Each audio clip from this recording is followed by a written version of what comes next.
Okay, I think I'm good to go.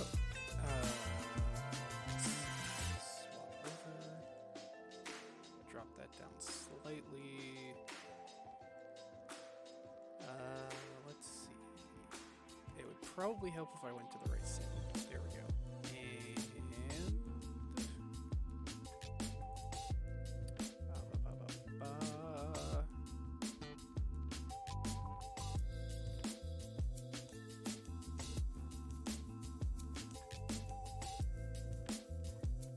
There we go.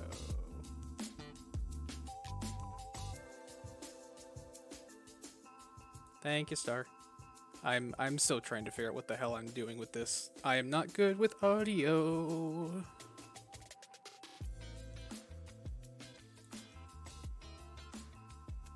Okay. Is that better? Cool. Cool. Hello. um Alrighty. Let's see, I need to put Streamlabs there. And I went to surprise you, but I couldn't, streak in my head. Hey, it's all good, Stardust. I appreciate the sentiment, honestly. Alright, cool. Well, hi. Hello. How's it going? Welcome to this presentation on the greatest dumpster fire on the internet, also known as Twitter. So the point of the presentation today is to help y'all navigate it and learn how to grow your following. When I say following, I specifically mean follower count in this case, but a following can be very broad as well. So let's get started. So first of all, some good old statistics. So Twitter is the top app for interaction amongst users and brands. It is primarily a way for the individual consumer to interact with the brands that they follow or care about.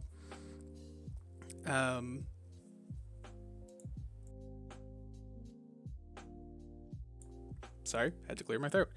Oh, hi, Pebble. So in 2020, the site had almost 400 million unique active users and an average of 206 million daily users. The most popular age range was 24 to 34, so that consists of younger millennials and like the older group of Gen Z. In perspective, this makes Twitter in the top 10 of social media apps globally and top 5 in the US in terms of active users interacting with each other. So it is a quite large platform, and the fact that there's almost 400 million people on it, you can more than definitely find a community to interact with. Yeah, I know, right? 400 million is a lot of people. Now, Twitter is a funnel for brands. It allows you to collect and filter down to core advocates. Advocates are the people who follow you, who actively interact and engage with your content, and then become word of mouth engines for your brand. So a example of this would be if you really like an artist and you go out of your way to like, comment on, and retweet an artist, and then offline or in DMs you go and say, hey, I think you should check out this artist, you are being an advocate for that artist. The same thing can happen the other way, where someone does that for you and they become an advocate for you. Really, word of mouth is the strongest way to build up your brand, but it's not something you can control directly, which is why it's important to grow a following through quality effort and, honestly, patience. Because the more you put into it, the more you're going to get out of it, as cheesy as that sounds. So the larger the following, the higher your engagement. It's a secular cir- I can say words. It's a cyclical nature of Twitter, meaning that you need followers for people to see more of your content, which results in more engagement, which then results in more people seeing your content and potentially following. So that's the cycle of Twitter, um, and so that's really important because once you welcome back, Danny, because once you really start getting that cycle going, there you'll see like hopefully exponential growth. That's not always guaranteed, but that's usually the case. So at this point, the important question to ask is how do you actually grow a following? How do you actually get to the point to where you can start that cycle? So, well, there are three core activities that I highly recommend you add to your social media routine. Honestly, though, if you pick just one of these to focus on, it will help you immensely, but really putting all three together is the like I guess I want to say power move, but that's kind of meme to shit, but whatever. The three core activities are interacting with others in your sphere and community on a regular basis, posting quality content most of the time, namely through namely through thoughtful responses, advice, and appealing content, visually appealing or otherwise, and then utilizing relevant hashtags whenever possible. Uh, Really important thing with hashtags is that they are a tool for discoverability, and honestly, not using them is going to stunt you. But we'll get into that later. So, but I'm just gonna breeze right over that. It's fine. By working these rules into my routine over the last month, I achieved this. So I have a current average engagement rate of 4.5%, which is which is considered high engagement. As a rule of thumb, low engagement is anywhere between 0 to 1.6%. Good engagement is from 1.6 to 3.5, and high engagement is from 3.5 to about 6.7. And then very high engagement is anything above 6.7. If you have above 10%, you are doing something incredible, and just keep doing that. Again, this is a rule of thumb. It is a reference, not a benchmark, so please keep that in mind. Um, as a numbers person, it can be very easy. Like it's been very easy for me to get hung up on numbers, but I want to reiterate that the important thing for these numbers is that it's a metric for you to determine where to point your content. Now, starting off with interacting with others. The simplest way to put it is that engagement gets attention. When you're interacting with other community users and add to conversations and provide thoughtful answers to questions and joining relevant trends, people will notice that, especially if you're interacting with like not creators. When you interact with just people who are a part of the community, they tend to take notice of that, and they're more likely to check you out. Um, when you're interacting with other creators, however, you want to just treat them the same way. You want to provide thoughtful answers. You want to add to the conversation. You want to join in to the content that they put out, but you want to join it in a meaningful way. You know, creators are users of the platforms too, just like any of us here. And, if you want to network with certain creators, you can focus on interacting with their community and being a regular. Um, Additionally, replying to relevant tweets that you see also increases the likelihood of attaining new followers.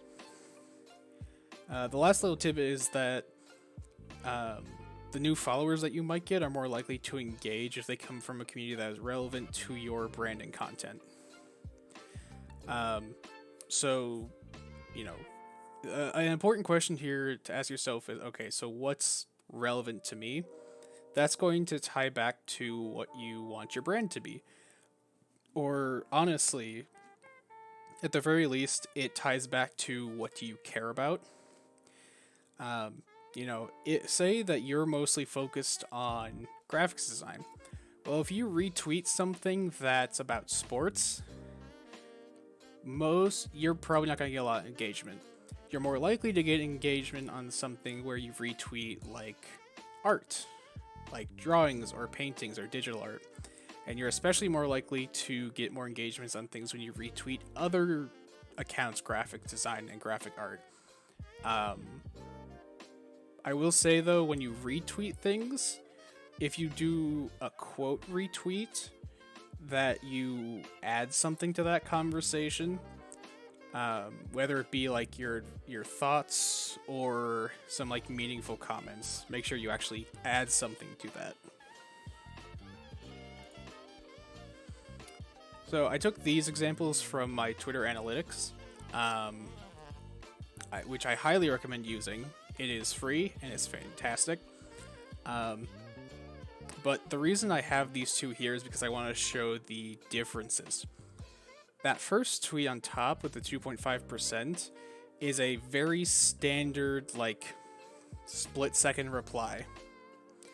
It didn't offer anything, and the fact that I even got 4 likes is kind of hilarious to me, because honestly, looking at this, I'd expect, like, 1, if that. The other tweet, however, was a retweet of content, of like visually appealing content that resonated with me. And I shared this, and I added a little tidbit of like, I wish I reminded myself of this more, kind of sharing a bit about like my inner thoughts. And as a result, there was more people who engaged with it. Here are some wild examples. So the reason why, so I have the first one more so because it got a lot of impressions, which is why the engagement rate is low. And then the other one I included because it got a lot of engagement and a lot of impressions. So my thought on why these popped off a little is because they were both part of current events. They were both part of like fresh and relevant news. And then, I also tagged creators because it was appropriate for the content, which meant it had high visibility because it included a creator. And the second tweet, as Stardust just mentioned, is a video that I actually made for Cabal, which again adds to that visual content aspect that I've been mentioning.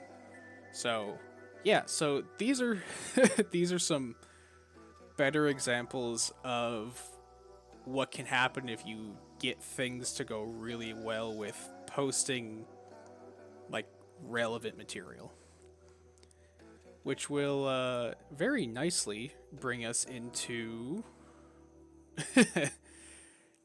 you planned this all along. I mean, no, but I'm gonna pretend like I did.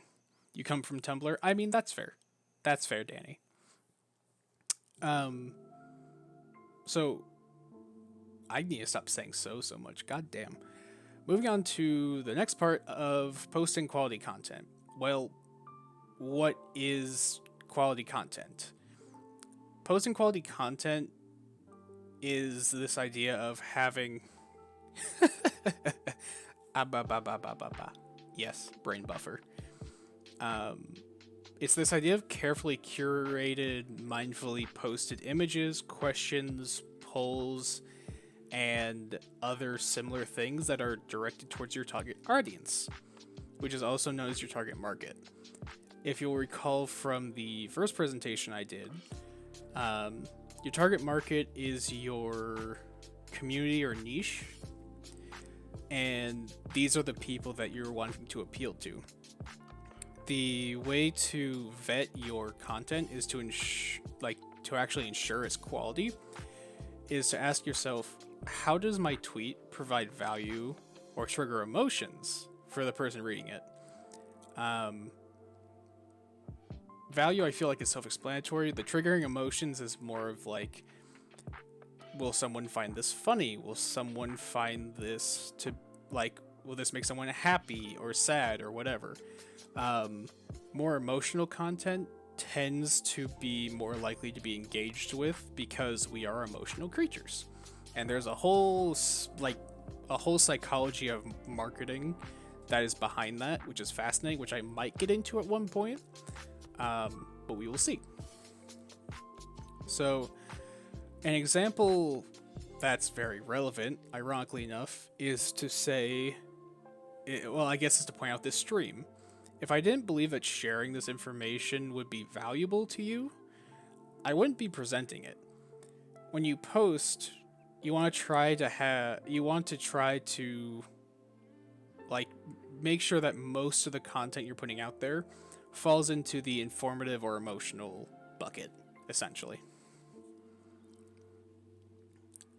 On top of that, when you post, something that can really up your engagement and up your likelihood of attaining new followers is by including attractive visuals that are eye-catching with the tweet.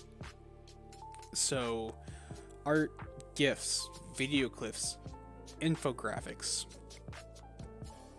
anything that is like more than just text will more than likely be interacted with as opposed to just normal text tweets. And it's because Twitter is very like,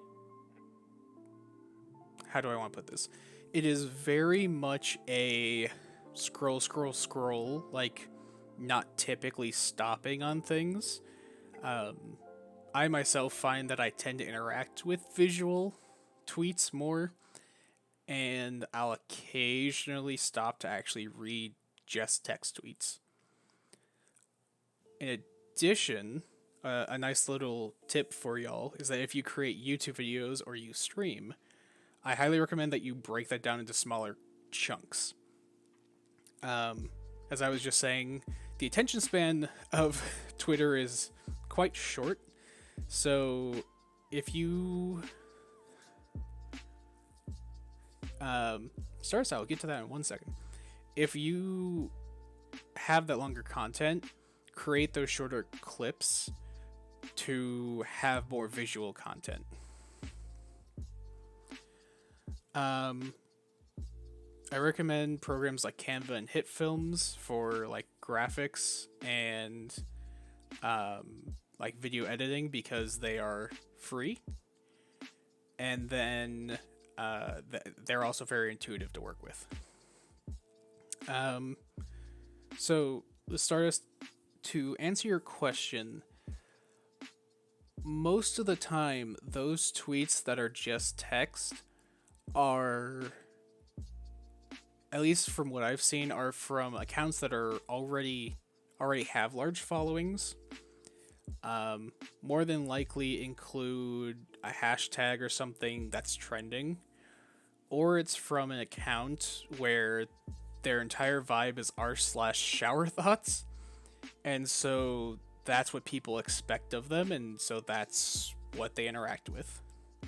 Of course, there will always be like those really weird ones that just kind of come out of left field. And I'm gonna be honest, I nor anyone else can like explain that. And if someone ever tries to give you an explanation for why something went viral, I would caution you not to listen to them, or at least like listen to what they're saying with a handful of salt. Algorithms are finicky, extremely finicky. So if you really want to figure out how to game an algorithm, it's quite complicated. What's viral is wild. Yeah, no, that sums up pretty well, Danny. Here are my examples in this case. So, um, we're gonna be getting to hashtags next, but both of these tweets involved visual content. In this case, they were both images. Yeah, of course. The first one being an illustration that I did. The second one being art of the PNG that you're seeing in front of you, which was done by DJ. Um, as you can see, both of these tweets had way higher than average engagement rates. Um, Even the one that had almost 250 like views on it got a lot of engagement, which I was very shocked about. But again, it helps that I also tagged the creator, because then when she retweeted it, it made it so that more people saw it. I actually got more followers out of that.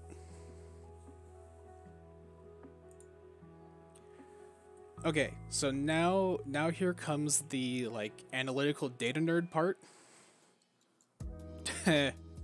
Thanks, Star. I, I appreciate that you think I'm awesome. Uh, I'm not gonna. Yeah, no, I'm just gonna leave that there. So with hashtags, truth be told, is one of the more fun areas in social media for me, because I love data. I love like combing through data and analyzing it and making it more understandable. Now, look, you're creating content to help us create content.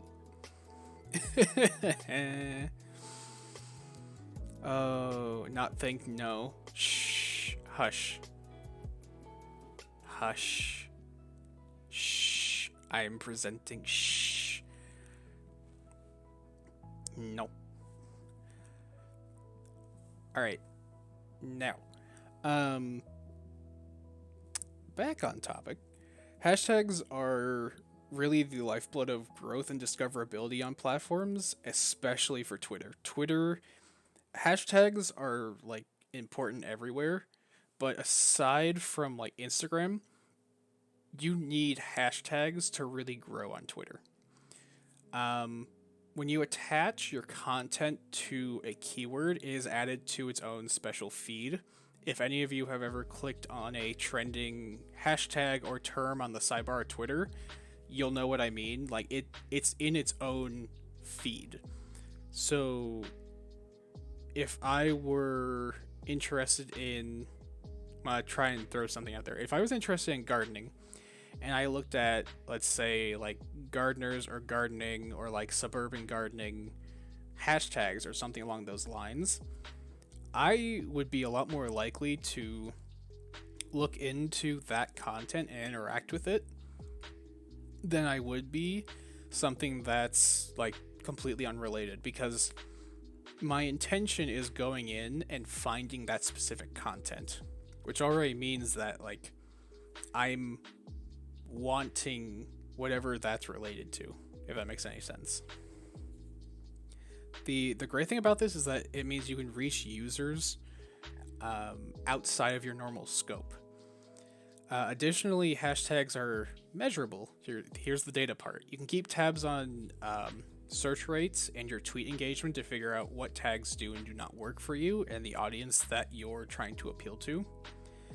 And it really makes it not necessarily easy, but easier to narrow down how to appeal to your target demographic.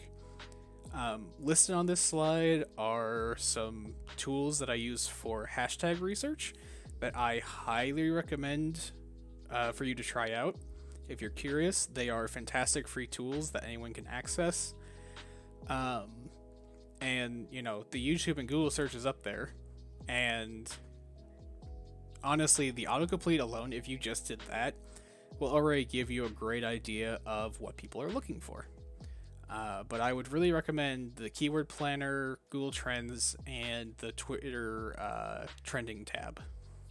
They are just fantastic. They are fantastic research tools, and they will help you figure out good, good hashtags to put in your content. I included some stuff from earlier because I can see I added hashtags on these that were relevant to what I was tweeting, and this stuff, like these two tweets, these examples got a higher engagement rate than what I currently have on my account.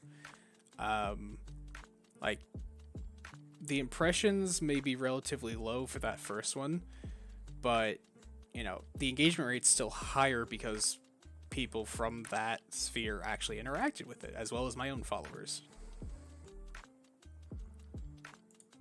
All right, time for a little bonus. I highly recommend that you find followers outside of Twitter. This may seem counterintuitive, but Twitter is a great net for catching followers from other platforms. So wherever you create content, make sure that you're promoting your Twitter. So if you're on YouTube, have a link, mention it in your description, mention it in your video. If you're on Twitch, like I am here, have it on screen, mention it, have a link to it in your About section. Now, in my case, it doesn't help that mine's currently wrong on the screen because I got it changed on Twitter and I haven't updated my graphics, but we're gonna ignore that right now because I didn't have time. And then these are just some resources that I recommend. I've mentioned these before, either in this presentation or the last one, but Twitter Analytics, Google Trends, Hootsuite, and HubSpot are all fantastic resources to learn more about social media and marketing.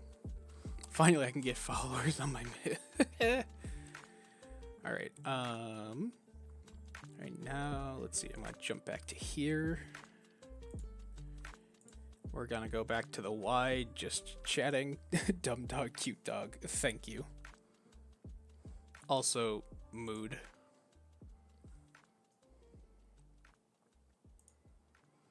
All right, so that's the main presentation.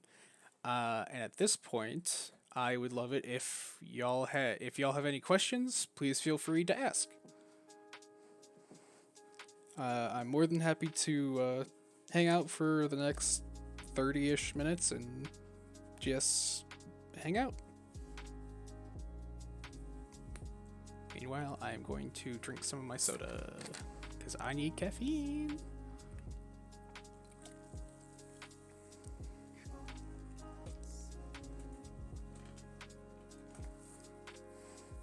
Yeah, go ahead, ask questions. Fire away.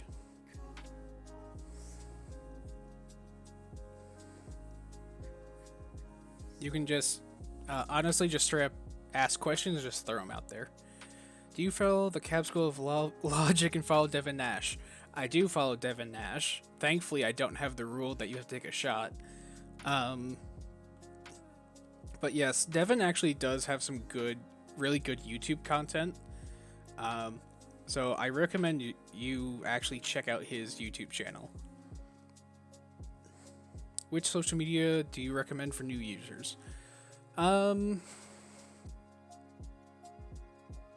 So that's okay. It depends on what you're creating. If you are focusing on video content, I would recommend YouTube. As much as people give YouTube shit, it has the best organic discoverability and organic reach in terms of video. Twitch is really bad for discoverability, and yeah, no, don't use Tumblr. And the thing with YouTube is that you can take your videos that you put there. Hi, Lethane. You can take your YouTube videos, break them down, and then post them on like Twitter and TikTok. And that way you get extra content from content that you're putting all your work into.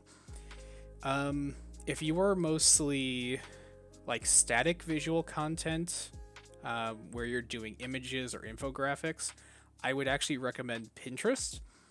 Like YouTube, it has the best organic reach and discoverability for that kind of content. Um, yeah, no, I'm agree with that one. um, Tumblr is great for images. So if you do crafts, if you do art, um, DIY tutorials, anything like that, I highly recommend you post it to Pinterest. Aside from that, if I had to choose one more aside from that, I would say Twitter. Um, it is where a pretty large and easily accessible community is. Um, and it's a lot easier to have a lot of interaction, if that makes any sense. It really is the platform for like communicating with other people, aside from like live streams.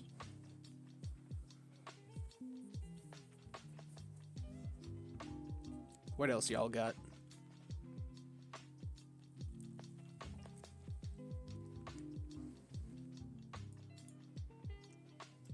Ba-da-ba-da-ba-da-ba.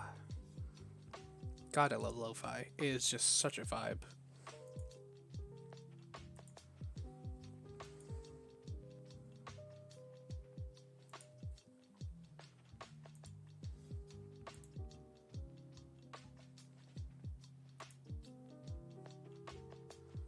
How has my day been?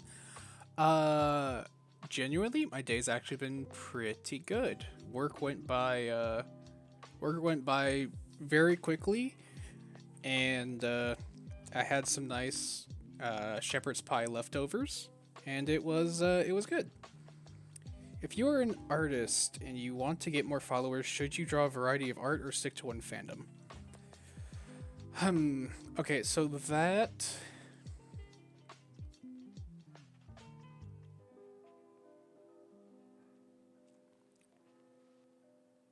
so I guess my counter question would be how large are the fandoms that you're interested in? Because if there's a fandom that you're really passionate about, or a couple that you're really passionate about that are like moderately sized, if not a little larger, I'd say go for it.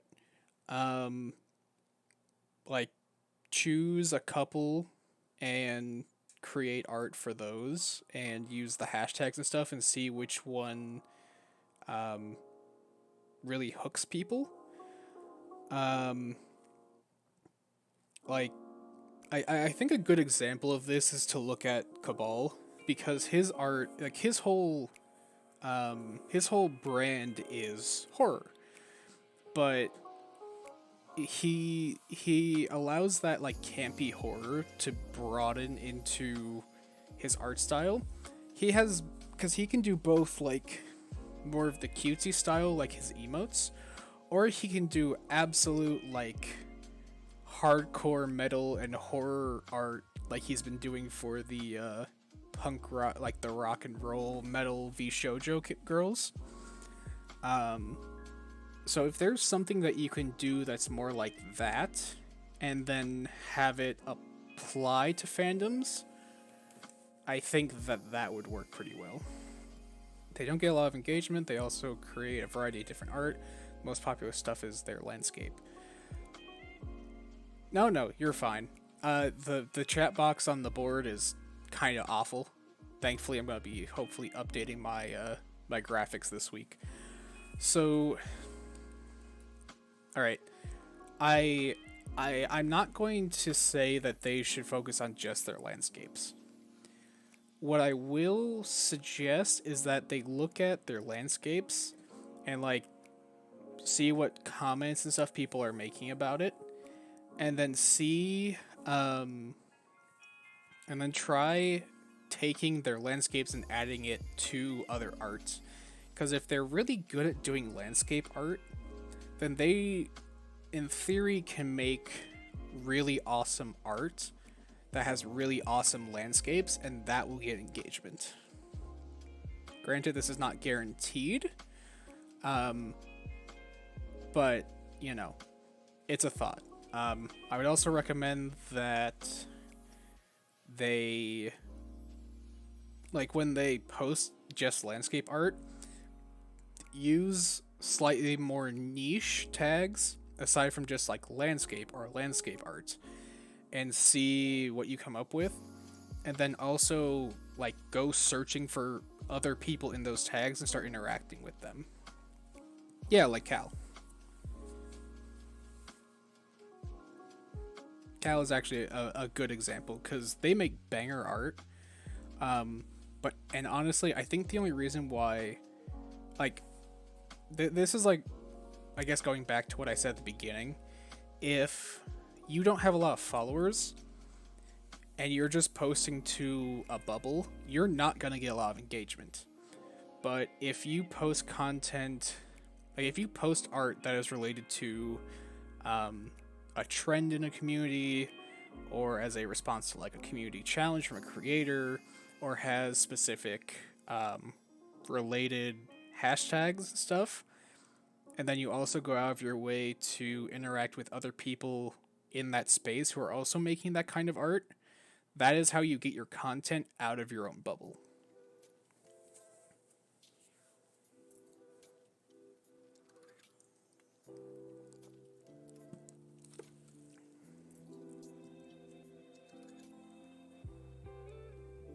Yeah. You're welcome. Also, Stardust, DM me if your friends comfortable with it. DM me their like Twitter or whatever on Discord, because I'd love to check out their art. I absolutely adore landscape art, and it's something that I actually want to get into at some point.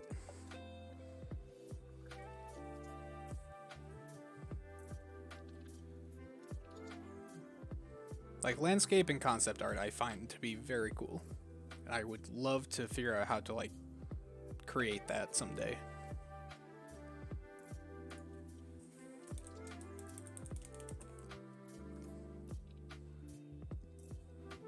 The dog. Yeah.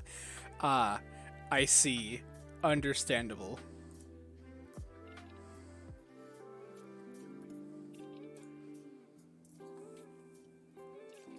I mean, yeah, no, that's fair. I didn't want to say it, but yeah, I mean, you could have just said Cal. I already follow Cal. I already know that they post amazing art. How often should I be posting on social media? Okay, so I'm going to take. I'm going to suggest something that is very counterintuitive to conventional social media advice. Social media advice typically says that there's a certain amount of posts that you should do per day on every platform, and every platform has like a sweet spot. Twitter is like 5 to 7, Facebook is 1 to 2 a day, YouTube is like usually once a day is what is recommended. Here's what I'm gonna say. It really is more about consistency. The important thing is consistent quality. So if all that you're able to do is post one thing a week, then you better make sure that that's the best damn thing that you could post that week. Um, and that should be your general rule of thumb. Like Twitter is one of those things where you can just tweet a bajillion times a day, and that's fine.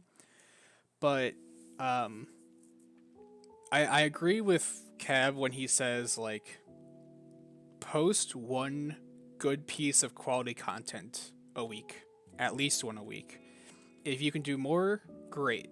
But like you want that consistent quality. That's I think the really important thing.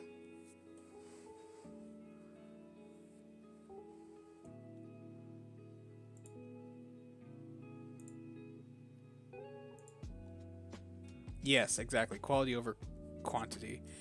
Um, And here's the thing, a lot of people say that it should be the opposite, that you want to post a lot of content and see what sticks. And I used to believe in that, where it's like, you throw the shit against the wall and see what sticks, but honestly, that's really not the way to go. You're welcome. With the Animal Crossing art, because like Cabrio I posted got crazy amount of engagement. Yes. So, actually, Danny, do you mind if I analyze that? Because honestly, that's a pretty good example.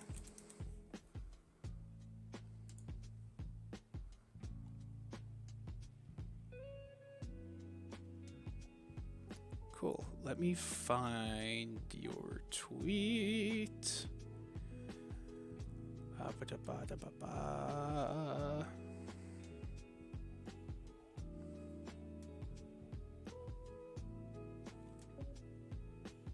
Here it is. Okay. No, that's the one of you in the outfit. Where? Up. Up.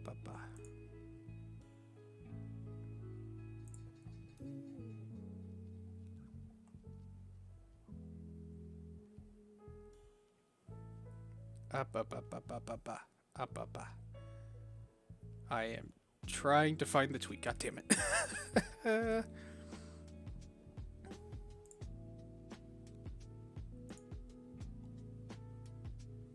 Ah.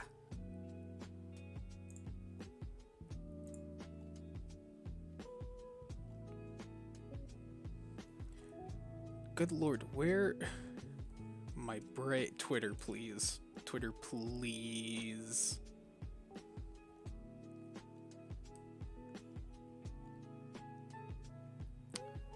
I think Nightbot's gonna block you, but if you want to send it to me on Discord, I should get it.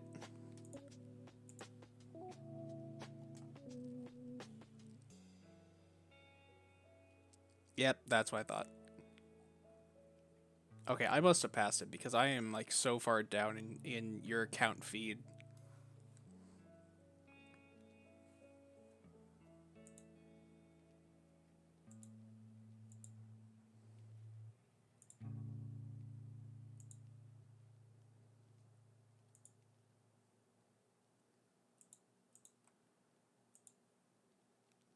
There we go. I don't know why. Thank you. Okay. So 6 retweets, 26 likes. I have no idea what your like how many views it got. But let's see. Okay. So there's Nah, you're fine. So okay, so something that definitely helped is that Cabal retweeted it, and Cabal is really good about retweeting fan art that is safe for work. 717. All right. So let's do some math. So let's see, 26 plus 6 is 32, so 32 divided by 717. So that's an engagement rate about 4.5%. So that's actually like really good. So comparing this to the other ones you posted, I think we're making this poor man do math. I don't care. I have a calculator. So a couple of things. I think the biggest thing is that Cabal retweeted it and also commented on it. So that means that that his followers are more than likely going to see it on his account. That's probably the biggest thing. I do see that you have the Animal Crossing, ACNH, and Nintendo Switch hashtags. That is the right idea. However, I would find more specific hashtags. So like if Cab or another career that you did stuff for have their own art hashtag, make sure you have that in there. If you have like a funny hashtag like costume or or if there's like an Animal Crossing um, like design hashtag. Okay, fair enough. Yeah, the more specific, the better. That's really the case here. Um, so I would, so okay, so if I had written this tweet, I would have dropped the Nintendo Switch, and I would have chosen to either keep the Animal Crossing or ACNH because it's relevant because of the game. I probably would have gone with the ACNH because it's less characters. I would have also added either an art tag for Cabal or like put in like hashtag Violet Sign or like the like Animal Crossing like design if there's a hashtag that's for like Animal Crossing custom designs on Twitter. Um those are the things I would change. Otherwise, the like tagging Cabal and having that little statement there definitely worked. Purplusky. I mean, that is an example of a specific tweet. I don't know if that would really work, but yes.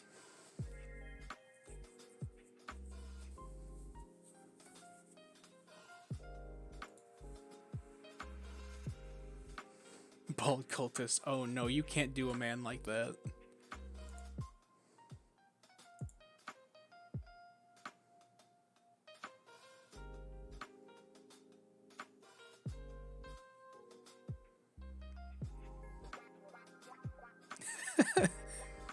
Yeah, the cat will do that.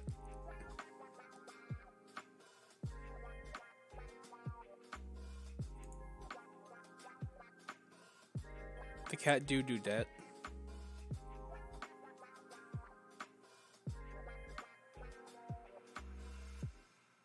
Confusion 100. I mean, yeah, that's accurate.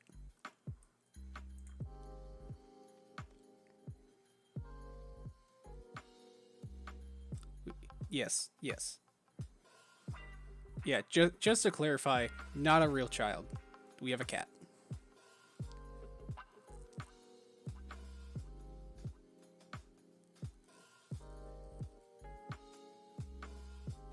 I believe I have posted him in the pets section of Cab's Discord if you want to see a picture of him.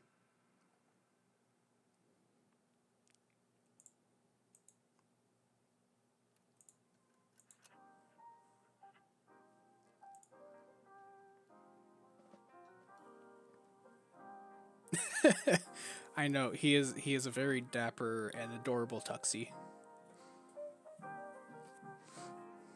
Okay, well, yes, he's also a colossal dumbass, but so am I. So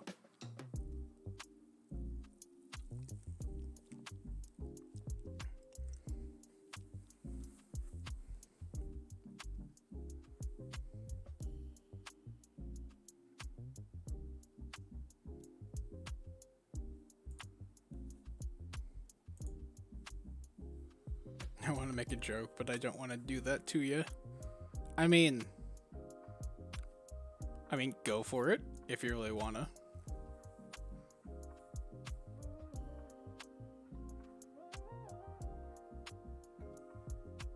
Like father, like son. Oh no, we make that joke all the time. Stardust, don't worry. We literally joke that he took after me. I'm also the preferred parent, so anyways. Oh my god, I love them. Yes, Poe's a good boy, and yes, Stardust. The funny thing is that you say that he also has an anxiety disorder like his father, so you know, you're not too far off.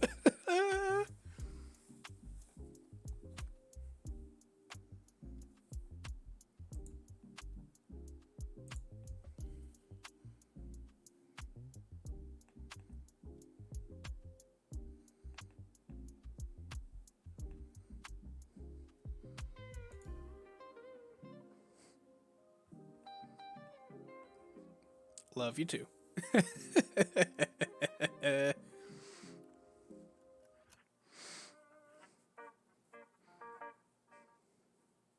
I love you too.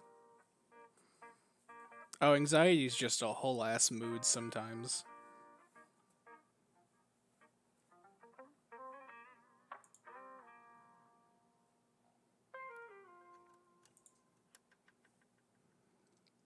Anxiety tends to be a whole ass mood, and it's such a pain.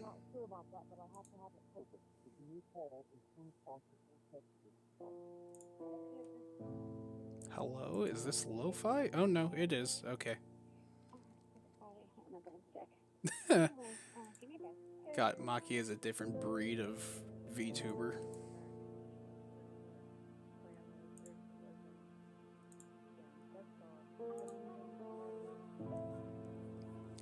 I.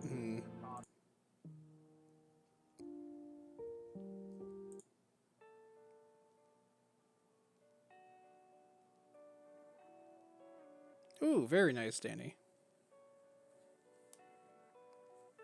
I am looking forward to seeing your finished art.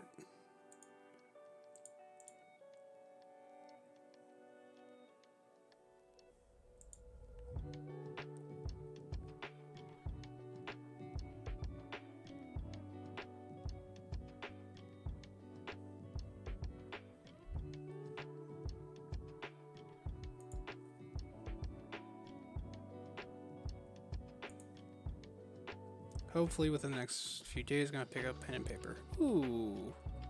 See, I really want to learn how to do like a pen and ink style like Hades. Have you been brushing up in your Greek lore? No, I have not. I have not had any damn time. As much as I would love to be reading Greek lore, I have not.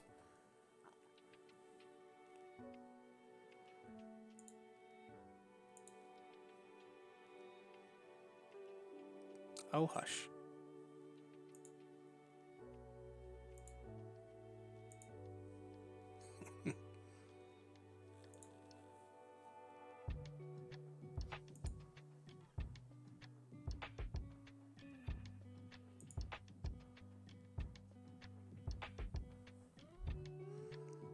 Most play Animal Crossing and panicking. Why are you panicking, Danny?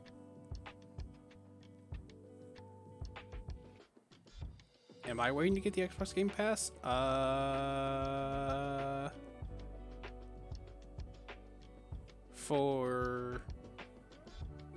It's complicated. I mean, mood. Very much a mood.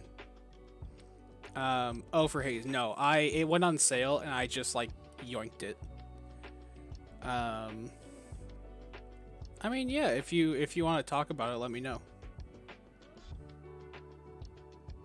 I'm 90% certain I yoinked it. I need to actually check to see if I remember things correctly. My brain no work sometimes.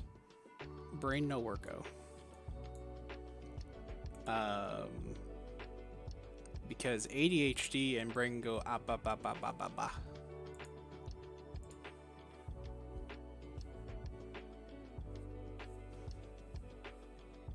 My rig is gonna be okay for streaming in January. Okay. The thing I will say. Oh, I did not pick it up. Okay, I need to do that at some point.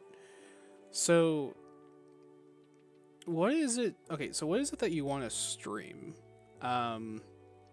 Because I can give you advice on streaming stuff. Honestly, the biggest thing is that newer games are going to struggle if you're trying to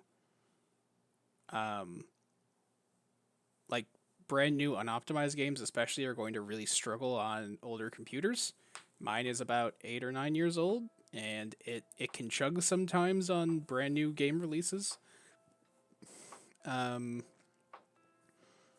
if you're doing like not so recent or not so visually demanding games, then honestly you should be fine. As long as you don't have other intensive stuff going at the same time as Streamlabs and or like whatever you're using to stream and your game, you'll probably be okay.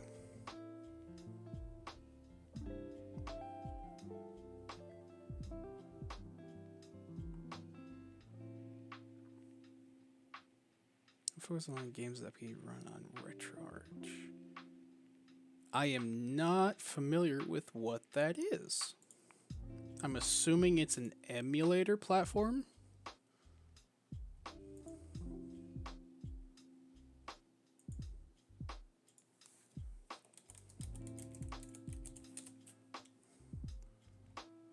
I was correct. Oh, it's the emulator platform. Ah, okay. So, honestly, emulators aren't that intense on computers. You'll probably be fine. Although I wouldn't worry too much if it starts a bit janky at the beginning. Because that just means you'll need to just tweak some stuff. And like, don't be afraid to stream scuffed. Oh, it's what makes Raspberry Pis. Oh, God, I haven't thought about Raspberry Pi in God knows how long. Okay, now I get you. Now I get you.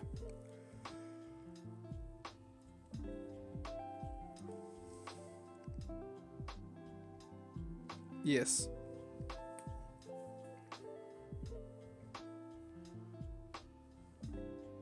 Yeah, tiny ass computers that are basically just one circuit board and that's it. That was loud. My ears. My ears are gone. I am now deaf. The smallest you can make them. Yeah. Yeah, well, I mean, God, Raspberry Pis and those things are just absolutely fascinating because of how small they are.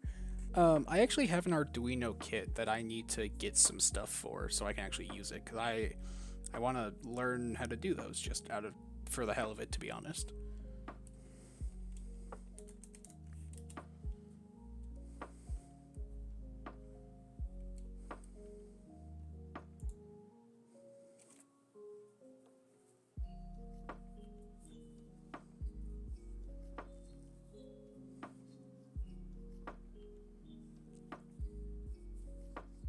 All right. Yee. Pies are honestly the coolest because not only are they small, but they're cheap too. Oh yeah. Yeah, they are exceptionally cheap. And if you want to try one out, you can easily like pick one up in some other stuff and just look up some tutorials.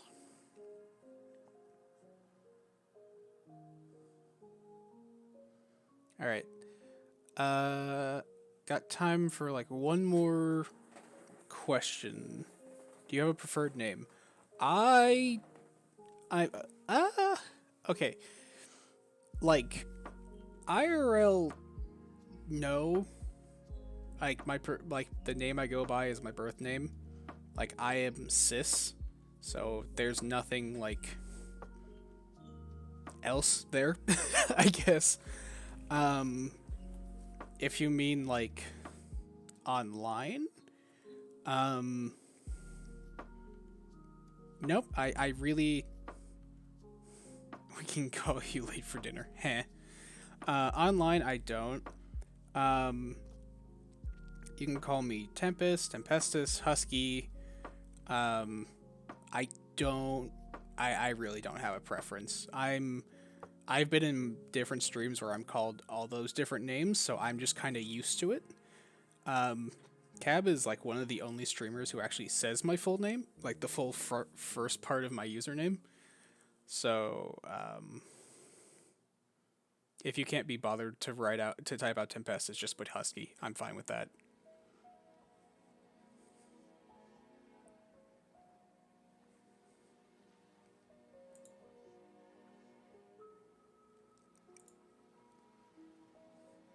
You're welcome.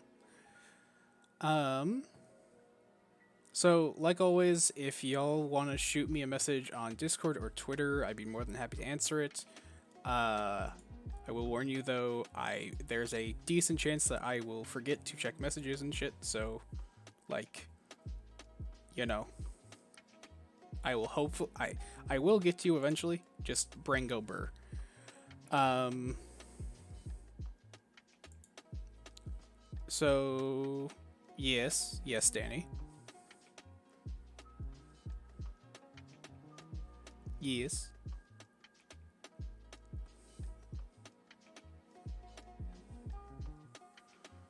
I don't have the kick emote.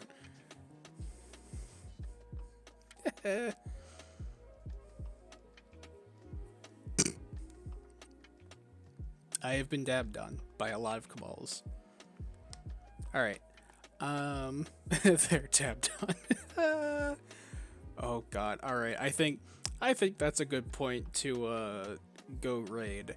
And just because I want to support another creator that is you know, close in my size as well, I'm gonna go raid Pebble. I have a feeling that this is gonna happen a lot, where I'm just going to like go jump in and just raid Pebble.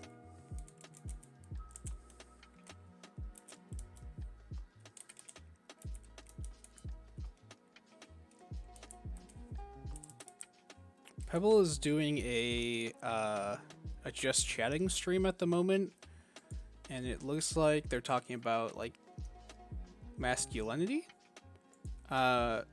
which I think will be interesting because some of you know Pebble is trans mask, so this will be, I think this will be a good conversation.